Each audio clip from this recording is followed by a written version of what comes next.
Welcome to Financial Tip for today. I am your regular host, Amao Babajide Samuel, and I'm glad to have you around again.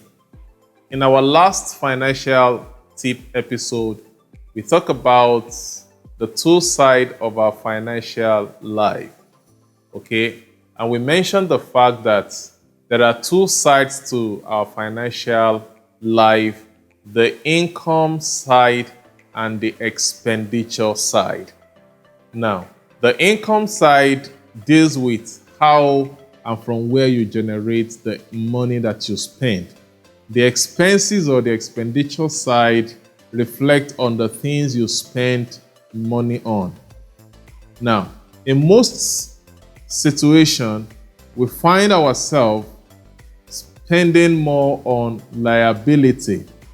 In economic theory, it is said that human wants are numerous and insatiable.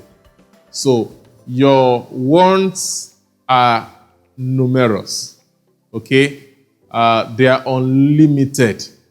You are going out, you spend money on transportation, okay? You spend money on food, you spend money on accommodation, you spend money on a number of things on a daily basis.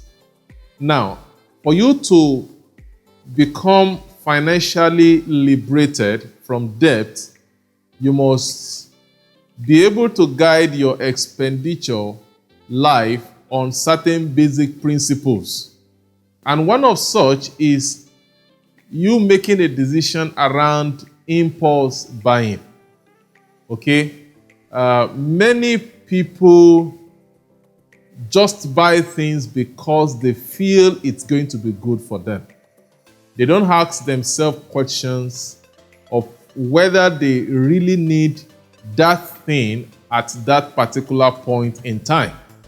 They don't ask themselves whether they can comfortably and conveniently afford a particular object or expenses at a particular time or not. Buying or expenditure decisions should not just be based on sentiment or feelings. Okay? Naturally, those who sell items and run adverts and promotion have reasons why they do that.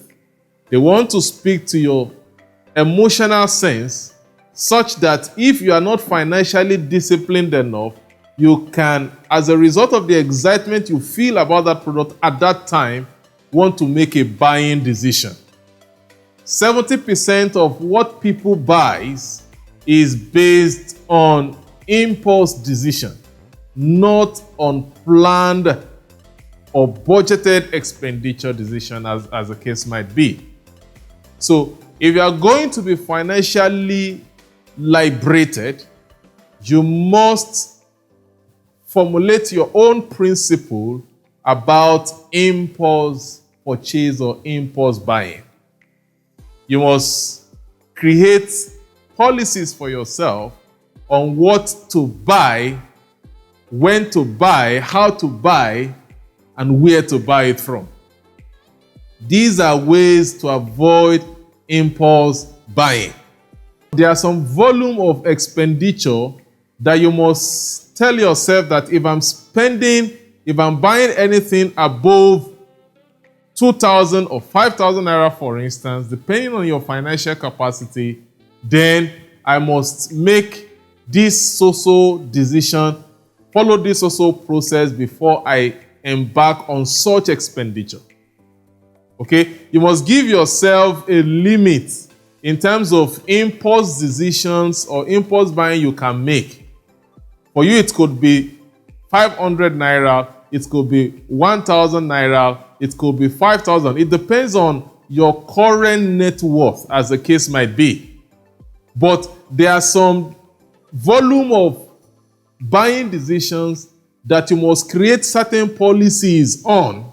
That, okay, before I make this volume or any decision, that any buying decision above this social amount, I must go back to my drawing board, sit down, and be able to decide whether I'm buying it or I'm not buying such an item.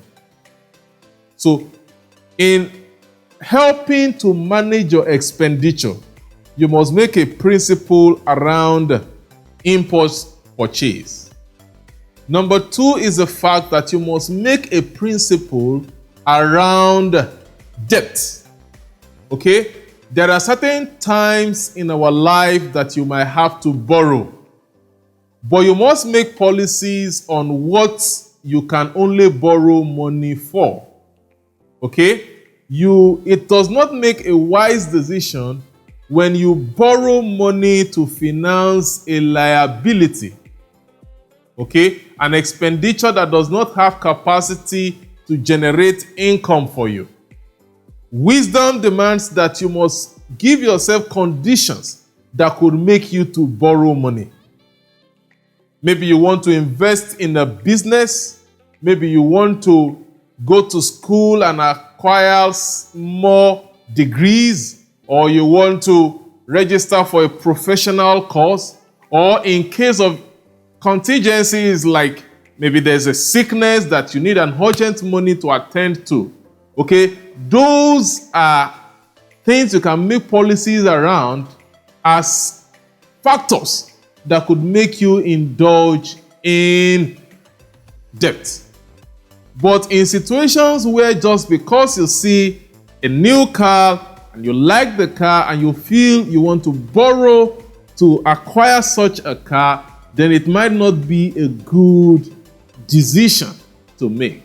So every individual must make decisions also around your debt policy. What are the expenditures that can warrant you borrowing money? So when certain expenditure out of those factors or variables comes and you feel like borrowing, those policies or principle will tell you that no, you are not permitted to borrow money on this purpose. Another very important principle in managing your expenditure side of your finance is that you must learn to segment your expenditure into some basic expenditure brackets. So you have section of expenditure that relate with shelter or accommodation. So when your rent, your repairs, and a whole lot of other expenses in the area of your accommodation or your shelter will all come under that. So your transportation, the money you spend on Uber or Bolt, on taxis, or the money you use in buying fuel to your car, in repairing your car, all comes under your transportation. Or on your communication, the money you spend on buying your phone, repairing your phone, buying data into your phone, buying airtime for calls into your phone, comes under that category.